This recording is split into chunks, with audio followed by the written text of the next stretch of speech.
Mereka bertiga menyaksikan pertarungan itu. Prajurit Zeno tidak ada lagi yang berani ikut campur. Beberapa prajurit yang mencari kesempatan untuk menyerang selalu berakhir mati. Pada saat Gabon dan Roka berbincang dengan Ki Sabto, tiba-tiba muncul rombongan dari arah dalam hutan. Oh, ada siapa di sini? Ternyata ada orang, ucap sosok lelaki tua. Roka dan Gabon langsung menengok ke arah sumber suara itu. Mereka berdua juga waspada kemunculan sosok lelaki tua duduk di atas permadani. Siapa kalian? Ucap Gabon dengan suaranya yang besar. Loh, Gajah Sora, itukah kau? Sabtoyo. Pertemuan yang tidak terduga. Ternyata Gajah Sora dan Ki Sabto saling mengenal. Bagaimana bisa mereka saling kenal? Sungguh membuatku kaget. Ternyata Tuan Gajah Sora senang bertemu dengan Anda, penguasa Janaloka. Sapa Roka. Salam Tuan Gajah Sora. Maaf jika aku bertindak kasar, sahut Gabon. Tunggu dulu. Bukankah kalian berdua adalah Gabon dan Roka? Bagaimana bisa kalian ada di sini?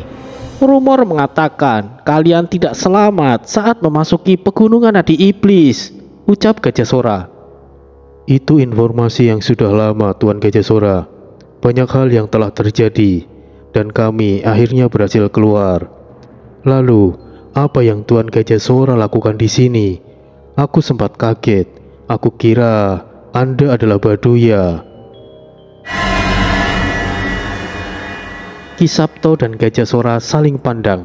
Sepertinya kedua kakek ini juga mengenal Baduya. Bagaimana kau bisa tahu tentang Baduya, Roka? Ada di mana dia sekarang? Tanya Ki Sabto. Aku pernah berhadapan sekali dengannya. Datuk Baduya telah bekerja sama dengan Talus untuk melawan kami. Sepertinya kemungkinannya benar bahwa yang aku dengar dari Calungga, Baduyalah yang telah mencuri semua pusaka Raja Kayo. Jika yang Anda maksud adalah pusaka seperti cemeti, tombak, belati dan busur, aku rasa itu yang Anda maksud, Tuan. Karena sebelumnya saya berhadapan dengan keempat murid Baduya. Mereka masing-masing memiliki senjata yang hebat seperti yang saya katakan. Jelas Roka. Tidak biasa kau begitu dermawan dengan informasi, Roka. Giliran padaku saja kau selalu bilang lihat saja nanti. Balas Gabon. Bukan seperti itu, Gabon. Ini adalah persoalan lain. Intinya berbeda. Terima kasih informasinya, Roka. Ini informasi yang sangat berharga. Terima kasih. Tidak perlu begitu, Tuan. Tapi jika boleh tahu, bagaimana bisa Anda mengenal Tuan Gajah Sora? Dan sepertinya Anda juga mengenal Baduya. Oh, jadi begini. Gajah Sora adalah kawan lamaku. Begitu juga dengan Baduya. Dahulu kami adalah teman baik, menjelajah kalam lelembut bersama-sama. Dan pada akhirnya kami pergi satu persatu. Baduya adalah sosok yang kuat. Bahkan aku sendiri tidak yakin bisa menghadapinya dengan mudah. Sepertinya Baduya telah menyimpang. Jelas Ki Sabto. Mungkin aku telah kehilangan tentang waktu, tapi aku masih mengingat betul bahwa Baduya memang dari dulu suka melakukan tindakan yang menyimpang. Bahkan saat terakhir kalinya kita berpisah, dia begitu terobsesi dengan keberadaan iblis, dan akhirnya dia benar-benar menjadi pengikut iblis. Gajah Sora menambahkan. Roka langsung menyiapkan catatan dan mencatat semua informasi baru yang dia dengar. Oh, sangat disesalkan memang. Tapi jika benar bahwa Baduya menjadi pimpinan yang memuja sang iblis, aku menjadi memiliki alasan untuk menghentikannya. Aku juga bersedia untuk membantu menghentikan Baduya, Sabtoyo. Balas Gajah Sora. Gajah Sora adalah manusia yang konon pernah hidup di dunia manusia. Tidak diketahui di zaman kapan. Hal itu juga sama seperti Baduya. Begitu juga dengan Ki Sabto. Masih banyak misteri tentang Ki Sabto ini. Bahkan anaknya sendiri sekalipun tidak tahu berapa umur Ki Sabto. Ini adalah kabar yang sangat baik. Jika kedua manusia tua ini berniat untuk menghentikan Baduya, kami tidak perlu khawatir lagi. Urusan dengan Talus bisa dengan mudah kami tangani jika tidak ada Baduya, batin Roka. Tapi ancaman sesungguhnya mereka bukanlah Baduya, Talus maupun pasukan merah. Tapi ada sesuatu yang jauh lebih buruk dari itu. Mereka semuanya tidak tahu bahwa nadi iblis telah bangkit. Hanya menunggu sedikit waktu saja, kehancuran di alam kerinci akan segera terjadi. Sementara itu, di lokasi lain, di mana pasukan sebesar 5.000-an prajurit berkumpul mengiringi sosok kuat memimpin kerajaan Jaladi. Jenderal, bagaimana situasi yang sudah kau pantau? Siap Yang Mulia. Situasinya tidak begitu baik Yang Mulia. Meskipun kami menemukan tempat yang cukup luas, tapi masih sangat banyak hewan spiritual yang ganas. Kami menyebutnya tempat itu sebagai hutan karang. Ada danau yang cukup besar yang mana bisa kita singgahi. Akan tetapi ada banyak hewan spiritual air yang begitu ganas. Meskipun sudah sebagian kami bereskan, tapi ada sosok penghuni danau yang kuat. Akan butuh waktu jika kita ingin menempati tempat tersebut Yang Mulia. Meskipun tempatnya cukup layak, tapi masih butuh persiapan untuk bisa ditempati dengan aman Yang Mulia. Sebetulnya tidak ada tempat yang aman di alam ini. Aku hanya khawatir dengan mereka yang butuh perlindungan, balas Raja Khan. Ayah, jangan menanggung beban ini sendirian. Semua penduduk Jaladi pasti tidak menginginkan itu. Lagi pula, situasi seperti ini pernah kita alami dulu. Meskipun aku belum terlahir saat itu, aku tahu dengan melihat catatan sejarah pada masa 99 kerajaan, sahut Gantari. Hal itu tidak akan pernah terjadi, anakku. Kau tidak perlu khawatir, balas Raja Khan. Tidak menutup kemungkinan kekacauan besar seperti perang di era 99 kerajaan akan terjadi. Mungkin akan lebih buruk dari itu. Lautan Seribu Badai sudah menunjukkan tanda-tandanya, batin Raja Khan. Lapor Yang Mulia. Ada apa? Katakan. Siap. Kami melihat pergerakan yang mencurigakan. Sejumlah pasukan besar mulai terlihat sejauh beberapa mil dari sini. Pasukan tersebut mengarah ke jurang tak berujung. Menurut informasi dari pengintai, pasukan tersebut milik klan Barba. Dan informasi lainnya adalah klan Barba dan kerajaan Jagratara sedang memanas. Klan Barba, klan terkuat yang dulu mendominasi wilayah alam kerinci ini. Bukankah klan Barba bersekutu dengan Jagratara? Iya, itu benar Yang Mulia. Tapi informasi baru-baru ini didapatkan bahwa klan Barba juga diserang oleh pasukan gabungan dari klan Zenoid, klan Bangba, dan klan Medu. Sepertinya kita sudah terlalu lama menutup diri. Kita sudah ketinggalan banyak informasi. Jika itu benar, klan Barba tidak akan bisa bertahan melawan Jagratara. Lalu pasukan yang kau katakan mengarah ke jurang tak berujung ini dari mana? Siap. Masih belum dipastikan Yang Mulia. Mereka pasukan yang sepertinya asing. Seluruh prajuritnya menggunakan armor merah dan seluruhnya tertutup rapat. Sama sekali tidak dikenali siapa mereka Yang Mulia. Hentikan langkahnya, Jenderal. Siap. Semuanya berhenti. Ayah, ada apa? Tanya Gantari. Tidak ada apa-apa, anakku. Kita istirahat dulu sejenak di sini. Semuanya pasti lelah, terutama mereka yang bukan prajurit. Anakku, bolehkah ayah minta tolong? Apa itu ayah? Gantari pasti akan lakukan. Pergilah temui para penduduk. Ajaklah berinteraksi agar semangat mereka tidak pudar. Baik ayah. Gantari kemudian pergi, dikawal oleh beberapa jenderal kuat. Setelah Gantari pergi, Khan berkumpul dengan para jenderalnya untuk berdiskusi. Sementara rombongannya juga istirahat di tempat tersebut. Yang Mulia, Saya tahu apa yang Anda khawatirkan mengenai pasukan merah ini. Ya, kau benar Jenderal. Sepertinya perang besar memang akan terjadi. Pasukan merah adalah pasukan iblis, musuh dari semua makhluk yang ada di alam kerinci.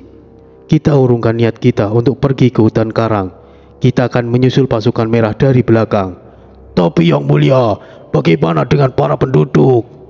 Kita bagi pasukan, 2000 pasukan pergi ke hutan karang, dan pastikan untuk mendapatkan tempat yang layak di sana. Sisanya, kita akan menyusul pasukan merah. Baik, dimengerti Yang Mulia. Sementara itu, di lokasi yang tidak jauh dari pemukiman klan Barba, tempat yang dinamakan jurang tak berujung itu adalah tempat berdirinya benteng paling kokoh yang dimiliki oleh klan Barba. Bakara, kira-kira apa yang terjadi di sana ya? Tanya Gamon. Apa kau sudah lupa, Gamon? Prajurit Sendan sudah mengatakan sebelum Tuan Gabon dan Tuan Roka pergi kan? Balas Bakara. Bukan itu yang aku maksud, Bakara. Jika hanya beberapa orang saja yang menyerang klan Zeno, mereka tidak akan bertahan selama ini. Sosok kuat mana yang menyerangnya ya? Aku jadi penasaran ikut bertarung juga. Sudah, jangan macam-macam kau Gamon. Kita diperintahkan di sini. Kita yang bertanggung jawab di sini sekarang. Padahal aku juga ingin ikut kakak. Pasti seru sekali di sana. Bersabarlah sedikit leluhur Gamon. Tidak lama lagi, kita pasti juga akan bertempur dengan hebat. Tanda-tandanya sudah jelas, sahut Rozan. Aku setuju denganmu Rozan. Lagi pula, kita juga tidak akan berdiam diri terus di benteng ini. Instingku mengatakan, kita akan segera melakukan pertempuran yang hebat. Membayangkan saja aku sudah cukup merinding. Tapi aku juga bersemangat, sahut Orza. Jangan bicara begitu, Ayah. Kau adalah kepala suku. Jangan mengatakan hal yang membuat moral pasukan kita menurun. Balas Erza. Kau harus belajar dari anakmu, Orza. Sekalipun kita itu takut, jangan pernah menunjukkan ketakutan kita. Sebagai pemimpin, kau harus menjadi sosok yang tidak kenal takut, kata Gabon. Baik leluhur Gamon.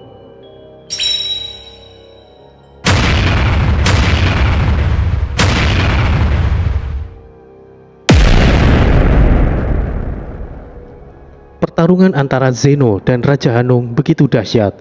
Meskipun terlihat imbang, sebetulnya Zeno cukup kewalahan menghadapi Raja Hanung. Kau sangat kuat. Aku tidak menyangka kerajaan Abiyudaya masih menyimpan sosok sekuat dirimu, ucap Zeno. Abi tidak mungkin kalah melawan orang sepertimu. Aku semakin yakin kau melakukan kecurangan. Aku tidak akan pernah puas sebelum mencabik-cabik dirimu menjadi ribuan potong, balas Hanung. Sial, kenapa situasinya menjadi rumit seperti ini? Jika begini, aku tidak punya pilihan lagi untuk tetap mendukung Talus, batin Zeno.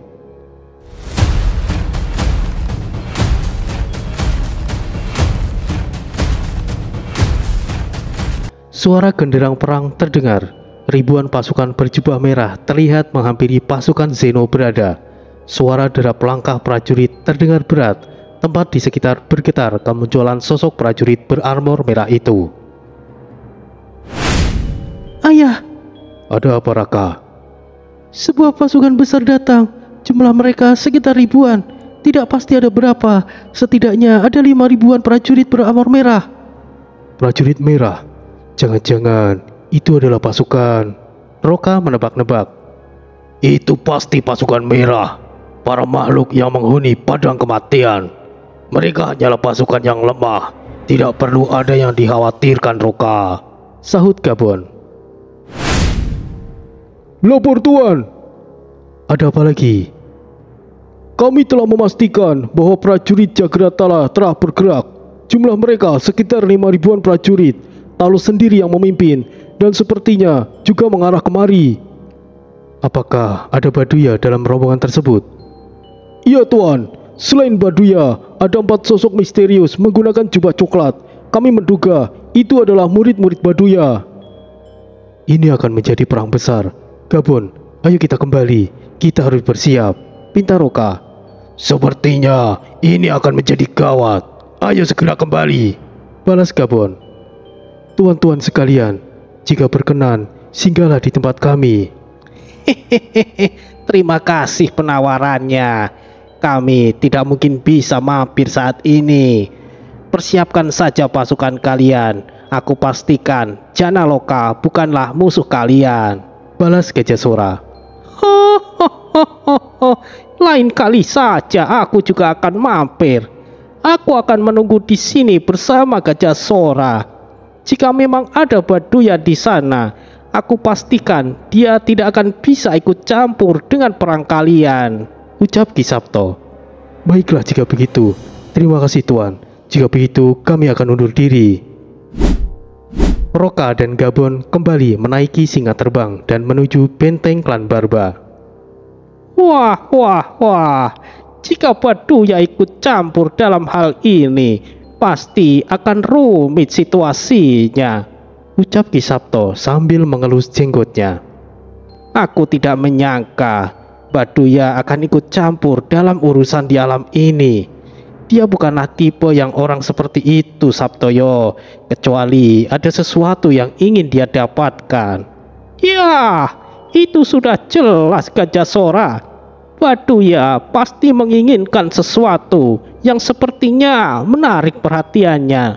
Apapun itu, aku tidak akan membuatnya mudah. Aku harus menghentikan Baduya sebelum dia membuat kekacauan yang lebih mengerikan di masa mendatang. Raja Hanung, kembalilah. Tunda pertarungan kalian. Segera kembalilah. Ucap Ki Sabto dalam percakapan batin.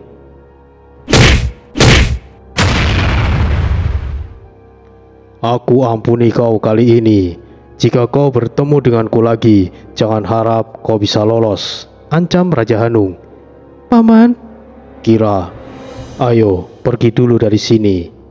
Tapi Paman, dengar Kira, kita akan terhimpit jika terus berada di sini. Kita mundur lebih dulu. Kira, ayo kita mundur dulu. Pucuk Engon. Kira tidak punya pilihan lain selain mundur. Padahal Zeno sudah dalam kondisi kepayahan.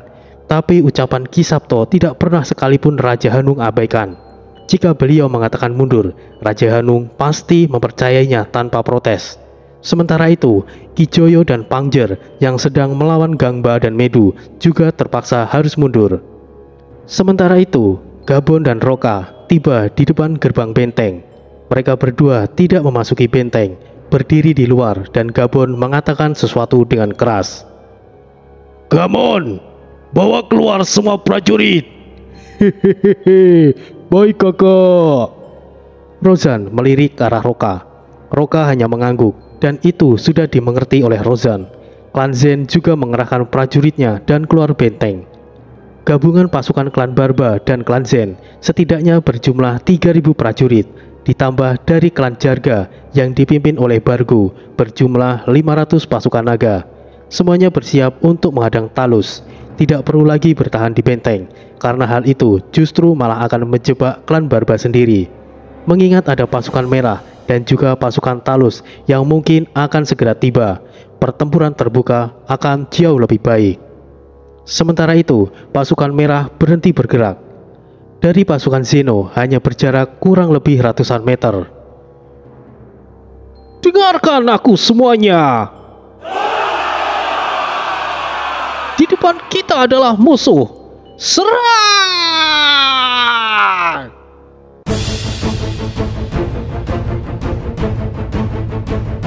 Komandan tertinggi pasukan merah Lisi perintahkan untuk menyerang pasukan Zeno.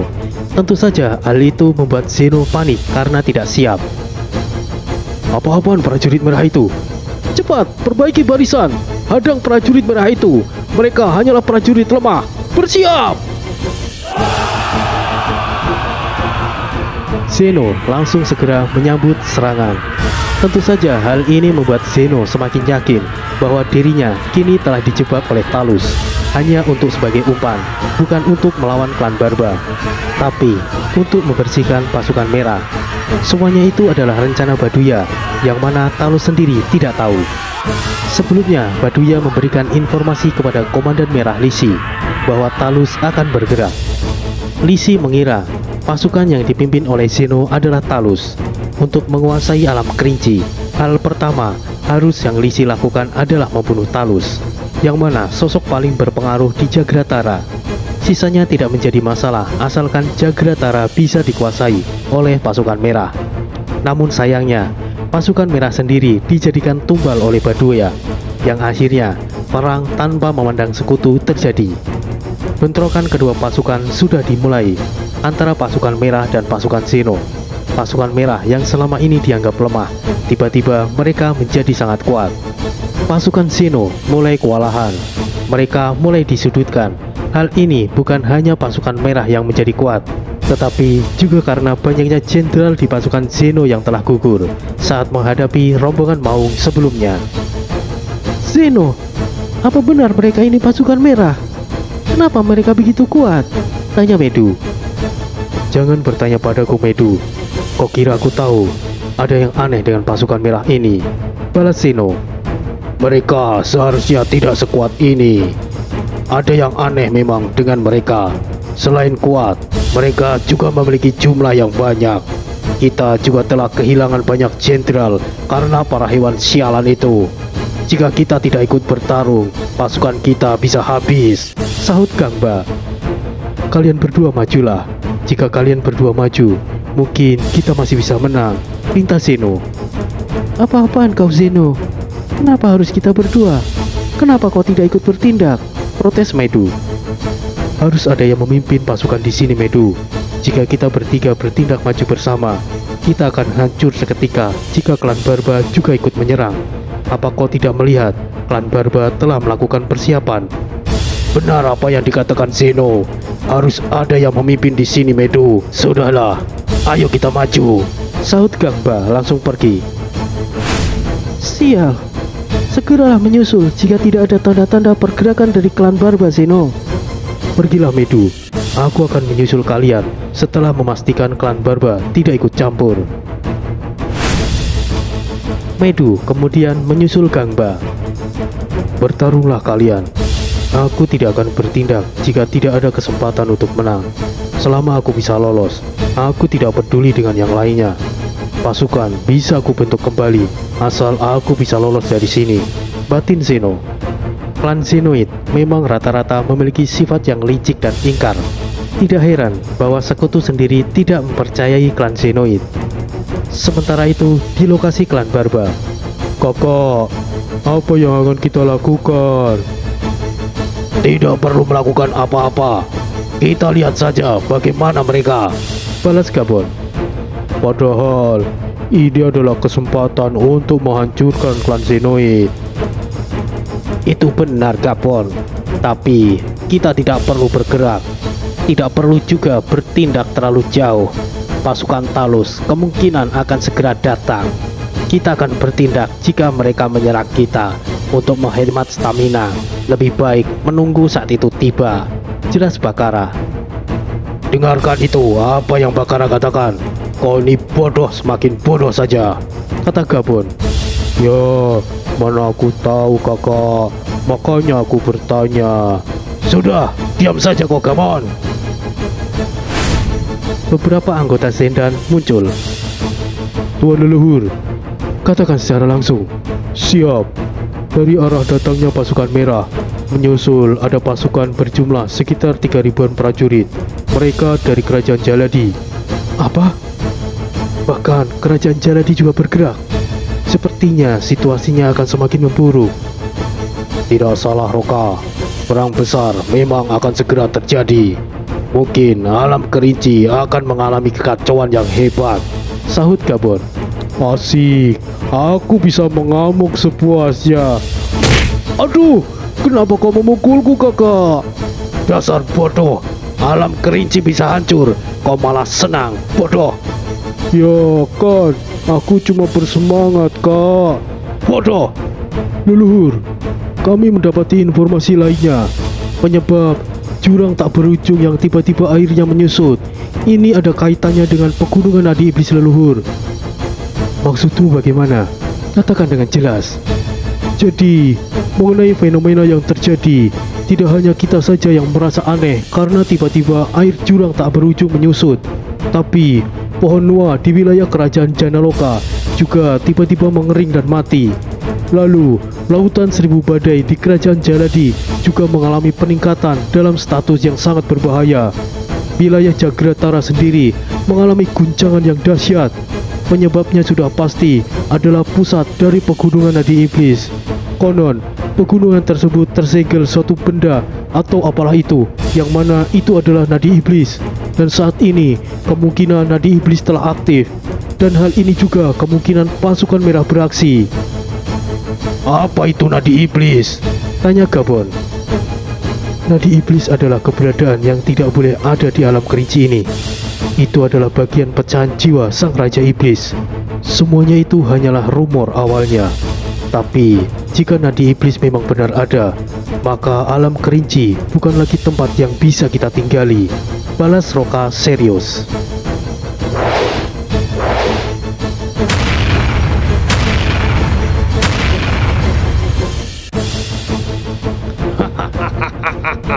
Mereka hanya sedikit lebih kuat. Mereka masih bukan. Gangba langsung menghentikan ucapannya saat beberapa prajurit merah yang dia hantam kembali bangkit.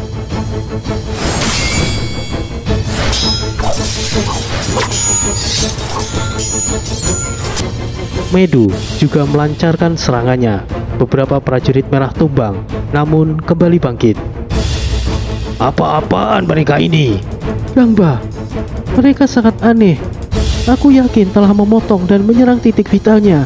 Tapi bagaimana mereka bisa bangkit lagi? Balas Medu. Kita seperti melawan iblis, Medu.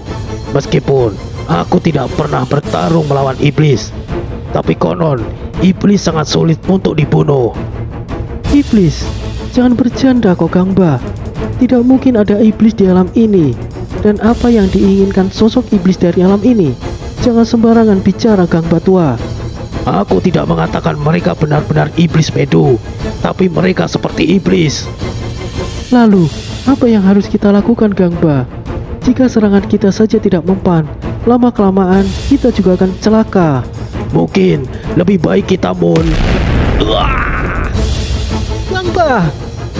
Teriak Medu karena tiba-tiba Gangba diserang oleh sosok besar berarmor merah. Para prajurit merah menyingkir memberi jalan saat sosok besar itu tiba. Gangba yang lengah mendapatkan serangan yang berat itu membuatnya tidak lepas dari luka. Gangba tua! Medu mendekat. Sial, siapa sosok besar itu? Lengan kiriku hancur. Aku masih baik-baik saja, Medu. Lindungi Tuan Gangba! Ucap salah satu prajurit, kemudian Gangba dikerumuni prajuritnya. Kondisimu cukup parah. Kita harus mundur Gangba. Aku rasa tidak semudah itu, Medu. Lindungi Tuan Gangba! Ayo, lindungi bersama-sama. Ya, jangan takut!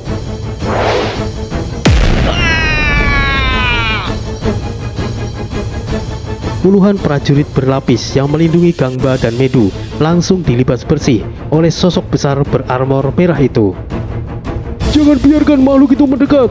Ayo, lindungi Tuan Gangba. Hentikan. Mundurlah kalian semuanya. Sosok itu bukan tandingan kalian. Ucap Gangba. Kami bisa menahannya Tuan. Anda lebih baik mundur. Mundur? Memangnya kita bisa mundur kemana? Minggir semuanya. Tuan Gangba. Tuan Gangba, kau dengan kondisimu saat itu, kau tidak mungkin bisa menang melawan sosok itu, kata Medu. Medu, aku titipkan pasukanku padamu. Aku lebih mempercayaimu daripada Zeno. Meskipun kita tidak bisa mundur, setidaknya kau masih belum terluka dan bisa mengerahkan mereka. Mundurlah jika kau mampu. Aku sudah hidup sangat lama. Jika harus mati, aku ingin mati dalam pertempuran. Baiklah, Gangba tua. Para prajurit menyingkir. Gangba langsung berhadapan dengan sosok besar yang tidak diketahui namanya itu. Hei, siapa namamu? berduelah 1 lawan 1 denganku. Aku Gangba. Sosok besar itu menoleh ke belakang sesaat, kemudian menghadap ke arah Gangba. Mudo, aku Mudo. Baiklah, majulah kau Mudo. Mudo tanpa basa-basi langsung menyerang dengan senjata beratnya. Iya.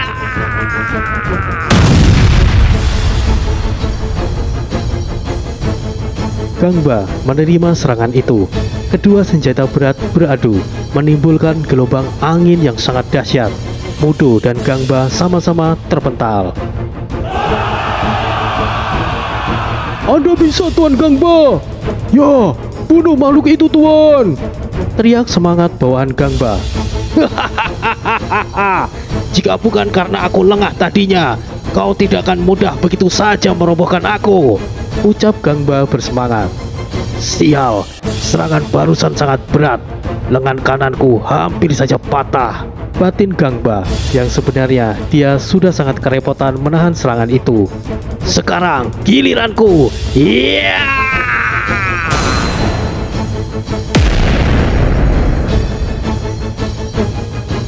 Gangba menyerang balik.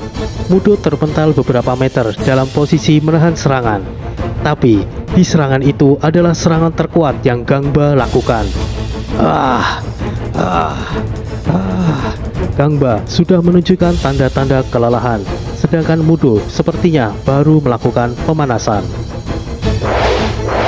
Mudo langsung melancarkan serangan susulan. Majulah! Teriak Gangba.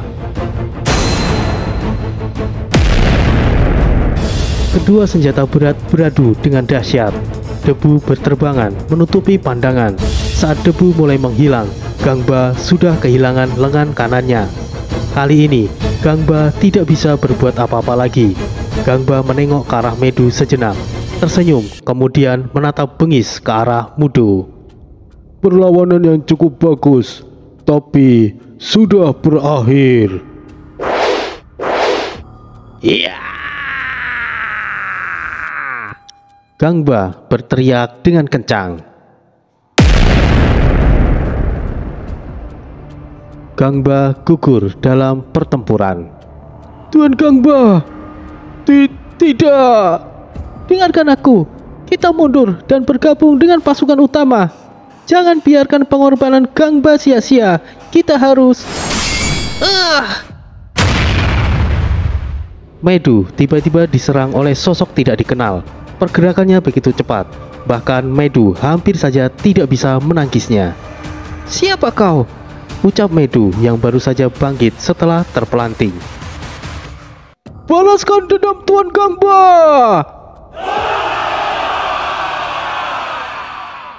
Pertarungan kelompok kembali terjadi.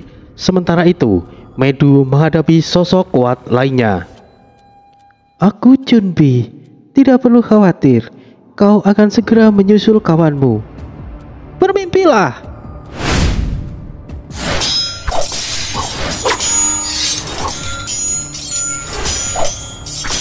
Medu langsung melancarkan serangannya. Pertarungan sengit antara Medu dan Chunbi akhirnya dimulai. Chunbi dan Mudo adalah komandan merah, yang mana sebelumnya diketahui hanyalah Lisi. Nampaknya aktifnya Nadi Semesta juga telah membuka portal baru, yang mana portal itu mengarah di tempat yang jauh, tempat para pasukan merah itu berasal. 5.000-an prajurit merah hanyalah sebagian saja. Masih banyak prajurit merah yang berkumpul di padang kematian, karena ini akan menjadi invasi besar-besaran oleh prajurit merah. Baduya tidak tahu akan hal ini, meskipun dirinya berniat untuk mengorbankan pasukan merah, tapi faktanya Baduya tidak tahu bahwa pasukan merah memiliki jumlah yang tidak bisa dibayangkan. Entah dari mana pasukan merah ini, yang jelas mereka memang ada kaitannya dengan iblis.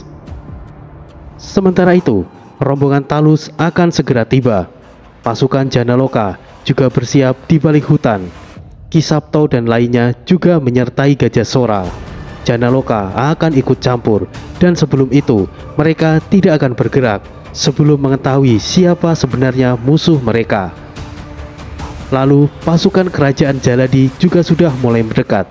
Mereka juga tidak sembarangan mengambil tindakan, sama-sama memastikan siapa musuh yang sebenarnya.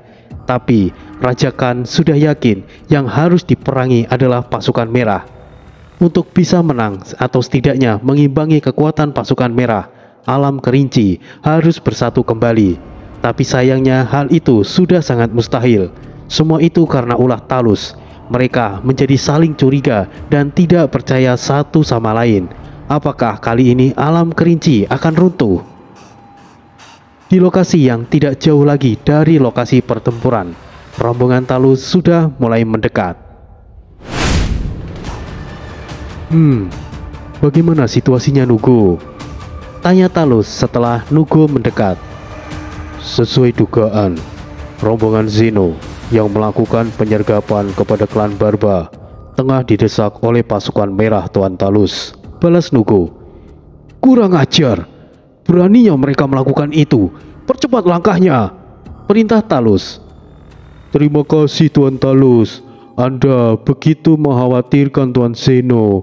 Adikku berada di dalam rombongan mereka. Semoga saja masih sempat, ucap salah satu Jenderal Jagratara. Siapa yang peduli dengan mereka? Aku hanya kesal karena Lisi melanggar perjanjiannya. Beraninya dia mengkhianatiku, batin Talus. Apa yang kau khawatirkan, Talus? Mereka hanyalah pasukan merah. Ucap Baduya. Bukan begitu Baduya. Bagaimana bisa para makhluk dari padang kematian itu tahu tentang penyerangan ini? Seandainya aku sendiri yang memimpin dan bukan Zeno, pastinya aku akan terpojok. Pasukan merah bukanlah apa-apa. Jika harus menghadapi klan Barba dan juga fokus dengan pasukan merah, pastinya itu akan menyulitkan. Bukankah saat ini kita harus bergegas, Talus? Kita bisa membereskan pasukan merah itu. Itulah yang aku pikirkan Baduya. Rombongan Talus mempercepat langkahnya. Namun saat sampai di pertigaan jalan utama menuju benteng klan Barba, rombongan Talus malah bertemu dengan rombongan dari kerajaan Jaladi. Yang mulia, mereka adalah rombongan dari kerajaan Jagratara. Ya, aku tahu. Kita lihat apa yang akan mereka lakukan. Di pihak Jagratara, salah seorang maju ditemani beberapa jenderal. Khan, apakah itu kau? Ucap Talus. Beberapa orang di pihak Jaladi juga mendekat. Ya, itu aku. Apa yang kau lakukan di sini, Talus? Balas Khan. Kau pergi terlalu jauh, Khan. Justru aku yang bertanya padamu, apa yang kau lakukan di sini? Apakah aku harus menjawab pertanyaanmu itu, Talus? Tidak perlu menjawab jika kau tidak ingin menjawabnya. Aku harap kau tidak menghalangiku, Khan. Untuk apa aku menghalangimu, Talus? Pergilah jika kau ingin pergi. Baiklah, aku akan pergi menuju jurang tak berujung. Jangan coba-coba berani mendekati wilayahku, Khan. Pergi ke jurang tak berujung. Apakah rombongan Talus akan menyergap pasukan merah? Batin Khan. Untuk apa aku lakukan itu, Talus? Aku kemari hanya mengikuti pasukan merah. Aku rasa aku akan sampai di sini saja. Oh, ternyata begitu. Khan, bagaimana jika kita bersama-sama? Tidak, aku akan mundur, Talus. Sangat berlebihan hanya untuk menumpas pasukan merah. Harus kita berdua turun tangan. Oh, sayang sekali. Baiklah jika begitu. Sampai bertemu kembali, Khan. Pasukan dari kerajaan Jaladi akhirnya mundur dan rombongan Talus kembali melanjutkan perjalanannya. Khan tidak begitu memikirkan Kira karena Talus berada di luar wilayahnya. Itu berarti rombongan Kira juga sudah berhasil memasuki wilayah Jagratara, pikirnya. Sementara itu, di lokasi di mana Ki Sabto berada. Temanku, kenapa kau memanggilku kemari? Tanya Raja Hanung. Sudah cukup, Raja Hanung. Mungkin akan ada hal yang sangat merepotkan. Ki Joyo. Iya, Guru Besar.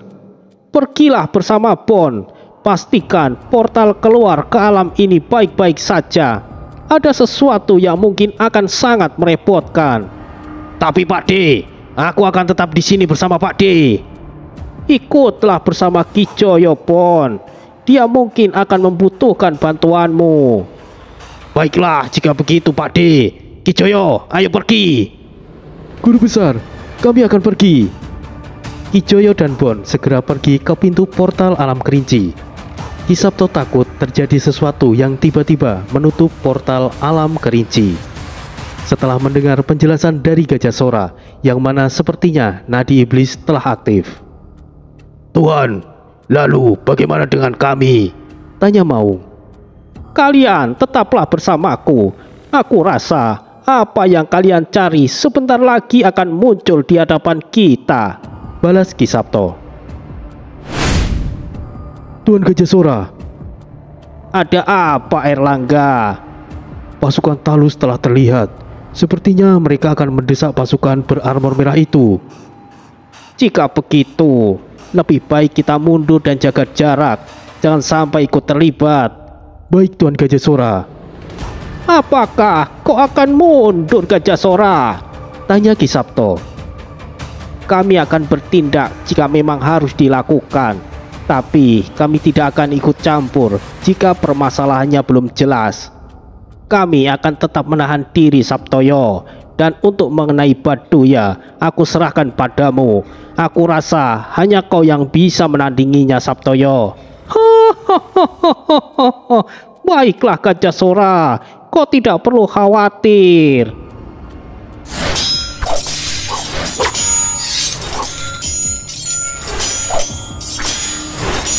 Sementara itu, Medu dan Chunbi masih melakukan pertarungannya dengan sengit. Pasukan dari klan Gangba sudah tidak bisa dihentikan lagi. Mereka menyerang asal-asalan dan hanya menjadi korban yang sia-sia. Sementara prajurit dari klan Medu masih bisa menahan diri. Sial, sosok ini cukup merepotkan, batin Medu yang mendapati beberapa luka di tubuhnya. Apa cuma segini kemampuanmu? Di mana kepercayaan dirimu sebelumnya? Ucap Chunbi. Siapa kalian ini sebenarnya? Bagaimana kalian bisa menjadi sekuat ini? Tanya Medu. Oh, apakah kalian pernah menghadapi kami sebelumnya? Itu terjadi puluhan tahun yang lalu. Apa yang kalian lakukan hingga memiliki kemampuan sehebat sekarang ini? Dasar bodoh. Apa kalian benar-benar yakin bahwa pernah melawan kami sebelumnya? Tunggu dulu. Jika tidak salah, dulu memang ada pasukan yang tidak berguna untuk melakukan misi penaklukan. Jangan kau samakan kami dengan pasukan lemah itu, karena saat ini adalah awal dari sebuah penaklukan di seluruh alam Nusantara ini. Alam Nusantara? Apa yang kau katakan? Kau hanya ingin mengulur waktu, bukan? Dengan berbagai pertanyaanmu itu. Sudah cukup. Dan ayo tunjukkan kemampuanmu yang lain. Jangan membuatku kecewa. Medu tidak ingin melawan lagi Chunbi karena dia sadar dia tidak akan bisa menang melawannya. Selama dia bertarung melawannya, dia sudah mengerahkan segala yang dia punya.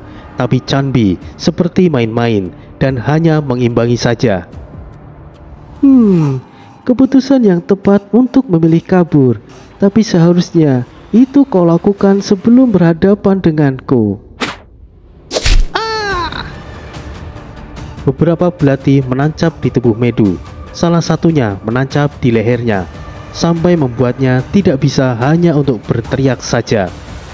Para prajurit dari klan Medu langsung berhamburan. Mereka lari ke segala arah. Rata-rata banyak dari mereka lari memasuki hutan. Tapi di hutan adalah tempat di mana para pasukan dari kerajaan Janaloka. Mereka yang tiba-tiba masuk, tidak ada seorang pun yang selamat. Jangan biarkan ada yang mendekat. Tembak!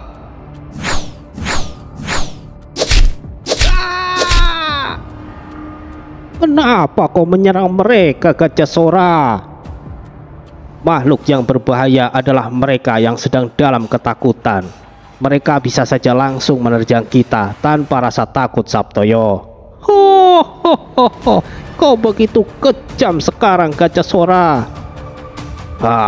Dimanapun di alam gaib tidak ada belas kasih, Sabtoyo. Ya, aku setuju jika itu. Ho, ho, ho, ho, ho, ho, ho. Kaburnya prajurit dari klan Medu dan juga gugurnya Gangba dan Medu langsung terdengar di telinga Zeno. Tuan Zeno, situasi di belakang kita sangat buruk. Apa yang harus kita lakukan sekarang? Bagaimana bisa Gangba dan Medu mati begitu saja? Bahkan aku belum sempat untuk memikirkan cara untuk keluar dari situasi ini. Satu-satunya jalan adalah melewati hutan. Tapi aku tahu di dalam hutan pasti ada pasukan yang sedang bersembunyi. Setidaknya mereka mungkin sekutu dari kerajaan Abhyudaya. Akan sangat buruk jika aku pergi melalui hutan. Ditambah lagi sosok kuat yang sebelumnya aku lawan. Apa yang harus aku lakukan? Batin Zeno. Tuan Zeno, apa yang harus kita lakukan? Diamlah kau. Maaf Tuan. Sial. Kita pergi ke arah klan Barba. Aku akan sekali lagi membuat penawaran dengan mereka. Siap Tuan. Seluruh pasukan Zeno yang tersisa kembali menuju ke arah klan Barba, berharap mendapatkan kesempatan dan bantuan dari klan Barba. Namun, situasi Zeno justru malah semakin sulit. Bersiap! Jangan biarkan mereka mendekat! Ucap Gabon. Seluruh klan Barba sudah bersiap untuk melancarkan serangan. Tunggu dulu Gabon. Dengarkan aku. Ucap Zeno. Bersiap! Aku tidak berniat untuk menyerang kalian. Serang!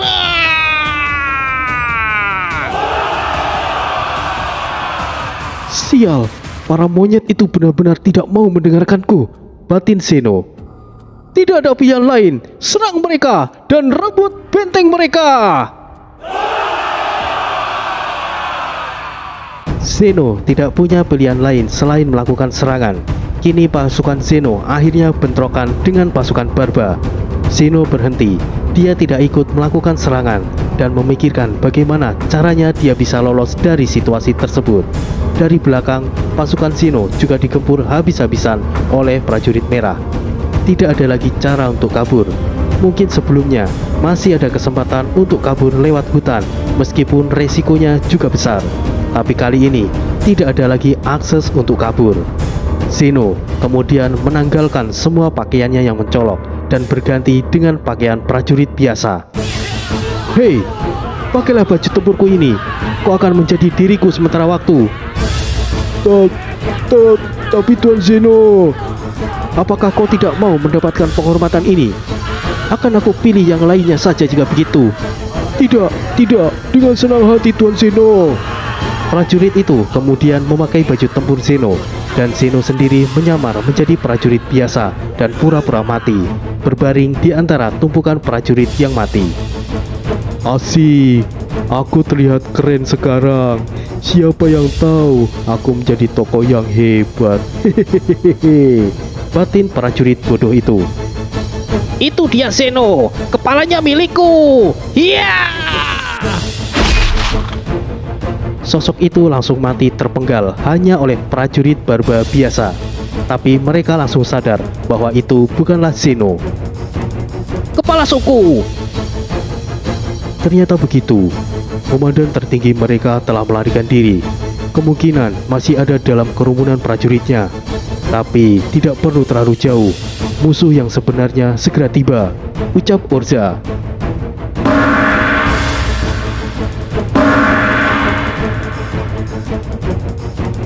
Suara genderang perang terdengar dari arah belakang. Mereka adalah pasukan Talus yang baru saja tiba. Serang!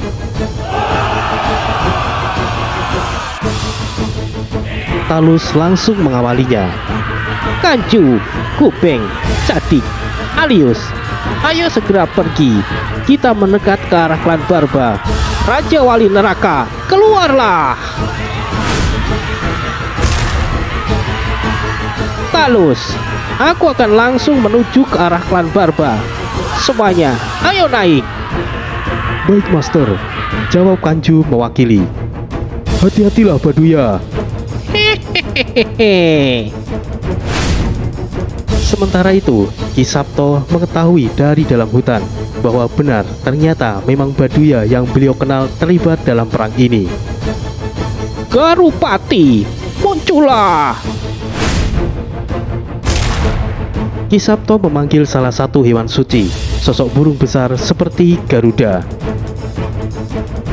Raja Hanung, Jaluka, tetaplah di sini. Baiklah temanku.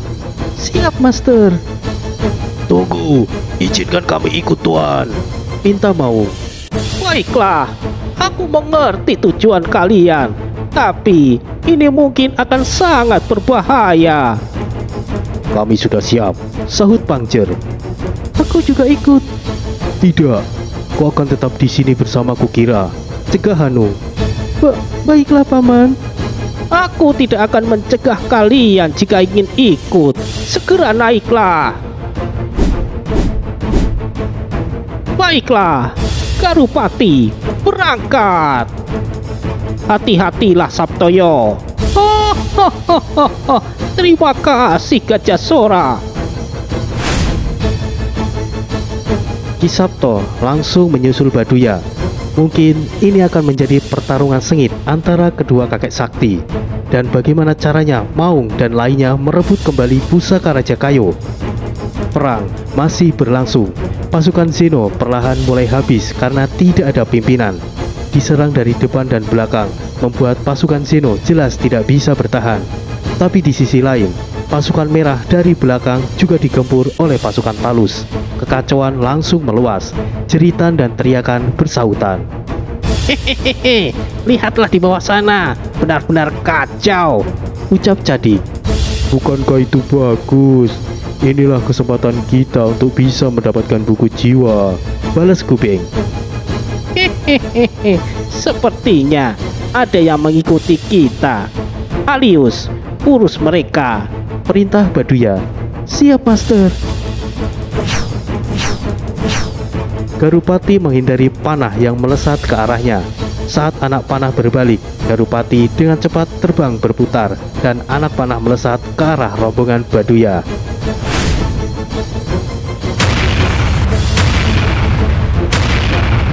Alius dengan cepat langsung memblokir anak panahnya sendiri. Bagaimana bisa makhluk besar itu menghindari anak panahku? Ucap Alius. Serang terus Alius, jangan biarkan mereka mengganggu pekerjaan kita. Aku tahu, kau tidak perlu bicara, Cadik. Baduya tidak pedulikan apa yang terjadi di belakangnya. Dia terus melihat ke bawah dan tiba-tiba mendapati sosok yang dia cari. Hehehe, akhirnya aku menemukannya. Kalian berempat, urus yang di belakang. Aku akan turun. Baik, Master. Serahkan di sini pada kami, balas Kanju. Baduya langsung lenyap. Mengetahui Baduya turun, Ki Sabto tidak tinggal diam. Kalian tetaplah di sini. Sepertinya aku harus bertindak, pinta Ki Sabto. Hati-hatilah Tuan, balas Maung. Pertarungan di udara antara rombongan Kanju dan Maung terjadi. Walaupun sebenarnya itu pertarungan antara Alius dan Engon. Alius dengan lenturnya melepaskan beberapa anak panah. Tapi Engon memiliki kemampuan khususnya, yaitu membentuk tombak spiritual. Setiap serangan panah Alius selalu bisa diblokir oleh Engon dengan tombak spiritualnya. Sementara itu, Baduya menghampiri sosok yang tengah berdiri tenang, memandang arah pertempuran. Dia adalah Bakara. Baduya menyadarinya saat melihat kantong kulit yang berada di pinggang Bakara. Baduya konon bisa melihat menembus sesuatu, dan dia yakin ada buku jiwa di dalam kantong tersebut. Mengetahui pergerakan Baduya yang tiba-tiba, Proka tidak tinggal diam.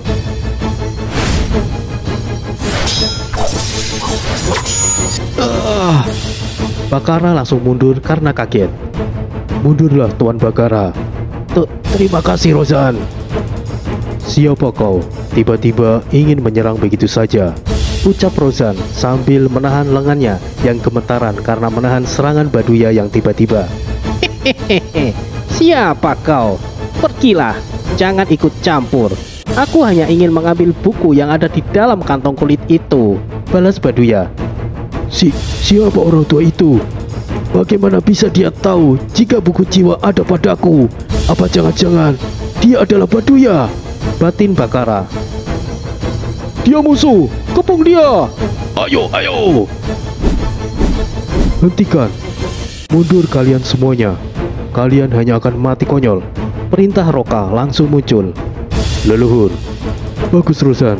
Lindungi Bakara dan segera mundur. Baik leluhur. Tolong berhati-hatilah. Dia sangat kuat leluhur. Aku tahu. Pergilah Rozan. Baik leluhur. Balas Rozan yang gemetaran tangannya. Kau lagi Roka. Tolonglah. Kali ini jangan menghalangiku. Aku tidak ingin melawanmu. Aku hanya ingin mendapatkan buku jiwa saja. Setelah itu, aku akan pergi. Aku sudah peringatkan dirimu Baduya. Lebih baik kau pergi dan jangan pernah bermimpi untuk mendapatkan buku jiwa, tegas Roka. Oh, sepertinya kau tidak bisa diajak bicara Roka. Baiklah, kali ini aku tidak akan segan-segan. Majulah, aku sudah siap Baduya. Hehehe, kau benar-benar arogan Roka.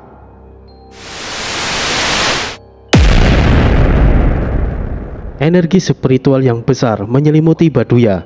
Roka sampai menutupi matanya. Energi yang begitu besar, bahkan Tuan Tori sekalipun tidak mungkin bisa menandingi manusia tua ini, batin Roka. Bersiaplah Roka. Kau mau kemana Baduya? Seseorang memegang pundak Baduya, lalu energi yang sama kuatnya dengan Baduya menyelimuti sosok tersebut. Kau,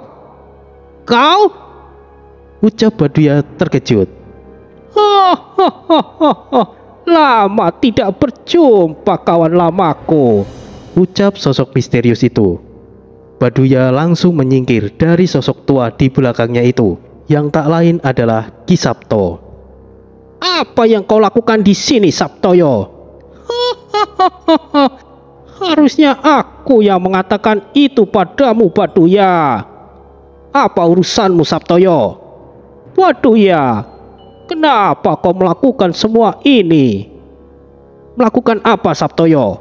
Dan apa urusanmu di sini? Pergilah, ini tidak ada hubungannya denganmu. Memang, apa yang kau lakukan di alam ini bukanlah urusanku. Begitu juga dengan pusaka kayu hitam yang kau curi. Tapi, kenapa kau begitu tega terhadap Suyatmi Baduya? Aku pikir kalian berdua adalah pasangan sehidup semati. Tapi, teganya kau menghabisinya Baduya. Apakah kau benar-benar telah terjerumus ke dalam jalan yang sesat? Apa itu sekte pembunuh iblis? Organisasi konyol yang sangat menyimpang itu. Tutup mulutmu Sabtoyo. Jangan mengatur hidupku. Beginilah aku. Tidak peduli kau sekalipun berani menghalangi jalanku, aku juga tidak akan segan-segan padamu Sabtoyo.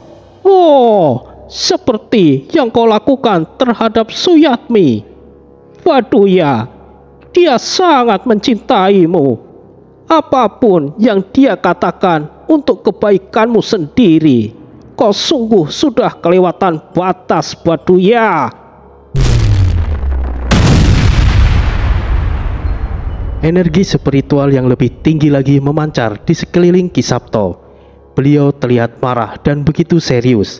Sebenarnya siapa itu Suyatmi? Jadi Suyatmi ini adalah juga salah satu rekan Ki Sabto dan juga salah satu pendiri Padepokan Teratai yang saat ini bernama Guntur Geni. Ki Sabto, Mbah Gun, Gajah Sora, Datuk Baduya, Suyatmi, dan tokoh lainnya adalah ahli spiritual hebat. Mereka adalah tim yang hebat yang pernah mengacak-acak dunia jagat lembut dan pernah melalang buana di semesta gaib yang luas. Baduya awalnya sosok yang menjunjung tinggi nilai-nilai kebenaran dan keadilan. Meskipun dia memiliki ilmu hitam, dia juga sosok yang setia kawan dan peduli dengan rekan-rekannya. Namun, Baduya mulai berubah saat semuanya memutuskan untuk berhenti menggeluti jalan spiritual. Semuanya mulai berpencar untuk menjalani kehidupan masing-masing. Baduya pergi bersama Suyatmi, yang mana mereka berdua memang memiliki perasaan khusus. Gajah Sora dan lainnya juga pergi entah kemana, hanya tinggal Ki Sabto dan Bahgun. Ki Sabto tahu bahwa Baduya dan Suyatmi telah hidup bersama di kedalaman hutan Kerinci. Mereka bersama-sama menjaga portal Gate Hall dan juga menjaga agar Gunung Kerinci tetap menjadi tempat yang aman dari segala jenis perusak, entah disebabkan oleh manusia ataupun bencana sekalipun. Tapi Suyatmi dihabisi oleh Baduya karena dirinya mencoba untuk mencegah tindakan menyimpang Baduya. Entah dari mana Baduya bisa mendapatkan akses menjadi salah satu pemuja iblis, yang mana Baduya menjadi salah satu pimpinan dari sekte sesat itu. Namanya adalah Sekte Pembunuh Iblis. Bukan pembunuh iblis itu sendiri, tapi mereka yang tidak sepaham dengan sekte itu disebut sebagai iblis. Dan iblis sesungguhnya adalah Tuhan bagi sekte itu. Informasi tersebut Ki Sabto dapatkan dari Calungga saat Ki Sabto hendak memasuki Gate Hall. Awalnya Ki Sabto ragu dengan informasi yang diberikan Calungga dan ingin membuktikannya, dan ternyata itu adalah kebenarannya. Dan sebetulnya apa yang dilakukan oleh Baduya itu juga bukan urusan Ki Sabto untuk ikut campur, tapi ada cinta segitiga antara mereka. Diam-diam Ki Sabto ternyata menyukai Suyatmi. Bahkan sebelum Baduya bergabung dengan rombongan Ki Sabto, Suyatmi sudah bergabung lebih dulu. Suyatmi tidak pernah tahu bahwa Ki Sabto mencintainya. Suyatmi baru menyadarinya saat dia menjalin hubungan dengan Baduya. Demi menjaga pertemanan, Ki Sabto akhirnya mengalah dan rela jika Suyatmi lebih berbahagia dengan Baduya, orang yang pernah Ki Sabto cintai, dan rela mengalah demi pilihan Suyatmi dan juga persahabatan antara Baduya. Ternyata justru Suyatmi meregang nyawa oleh Baduya. Itu adalah kisah sebelum Ki Sabto bertemu dengan Ibu Jaka. Kini Ki Sabto jelas memiliki alasan untuk menghentikan Baduya. Bagaimanakah pertarungan mereka?